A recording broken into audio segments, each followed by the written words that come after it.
प्रधानमंत्री नरेंद्र मोदी ने गुरुवार को बीकानेर के पलाना देशनौक की ऐतिहासिक धरती से एक विशाल जनसभा को संबोधित करते हुए ऑपरेशन सिंदूर की ऐतिहासिक सफलता पर देशवासियों को बधाई दी। उन्होंने अपने भाषण में स्पष्ट कर दिया कि अब भारत आतंकी हमलों को बर्दाश्त नहीं करेगा और पाकिस्तान को हर हमले की बड़ी कीमत चुकानी पड़ेगी। प्रधानमंत्री ने पाकिस्तान को चेताते हुए कहा कि वह भारत से सीधी जंग कभी नहीं जीत सकता, इसलिए आतंकवाद को हथियार बनाकर छद्म युद्ध कर रहा है। लेकिन अब मां भारती का सेवक मोदी पूरी मजबूती से खड़ा है और पाकिस्तान की ये चालें सफल नहीं होने दी जाएंगी। मोदी ने अपने तीखे शब्दों में कहा कि अब उनके नसों में खून नहीं, गर्म सिंदूर बह रहा है। उन्होंने दो टूक कहा कि पाकिस्तान को भारत के हिस्से का पानी नहीं मिलेगा और अब व्यापार या बातचीत का सवाल ही नहीं उठता, केवल पीओके की वापसी ही एजेंडा होगा। उन्होंने 22 अप्रैल के आतंकी हमले का जिक्र करते हुए बताया कि भारतीय सेना ने 22 मिनट में 9 आतंकी ठिकानों को तबाह कर दिया। ये भारत की नई नीति और नीयत को दर्शाता है। प्रधानमंत्री ने यह भी स्पष्ट कर दिया कि एटम बम की गीदड़ भभकियों से भारत डरने वाला नहीं है। अब आतंकी संगठनों और उन्हें समर्थन देने वाली सरकारों को एक ही नजर से देखा जाएगा। अपने संबोधन में मोदी ने देश की सुरक्षा के साथ साथ समृद्धि को भी प्राथमिकता दी।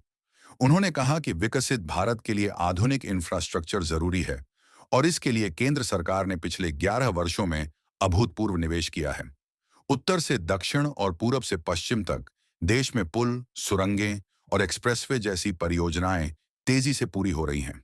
प्रधानमंत्री ने बीकानेर में 26,000 करोड़ की परियोजनाओं का लोकार्पण और शिलान्यास किया, जिनमें सड़क, बिजली, पानी, रेलवे और स्वास्थ्य से जुड़ी योजनाएं शामिल हैं।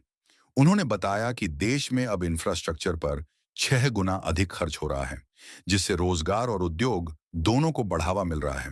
राजस्थान के विकास को लेकर उन्होंने बताया कि 11 वर्षों में अकेले इस राज्य में 70,000 करोड़ रुपए खर्च किए गए हैं और रेलवे के लिए इस साल 10,000 करोड़ का प्रावधान किया गया है, जो 2014 से पहले की तुलना में 15 गुना अधिक है।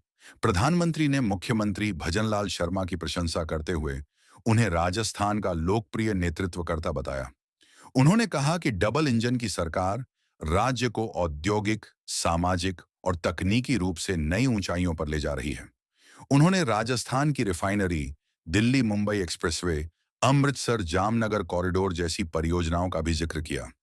अंत में प्रधानमंत्री ने बीकानेरी भुजिया और रसगुल्लों की वैश्विक पहचान का भी जिक्र किया और कहा कि सरकार की औद्योगिक नीतियां बीकानेर के कारीगरों और व्यापारियों के लिए नए अवसर लेकर आएंगी। बिजली, पानी और स्वास्थ्य की योजनाएं अब ग्रामीण और सीमावर्ती क्षेत्रों में बदलाव लाने लगी हैं।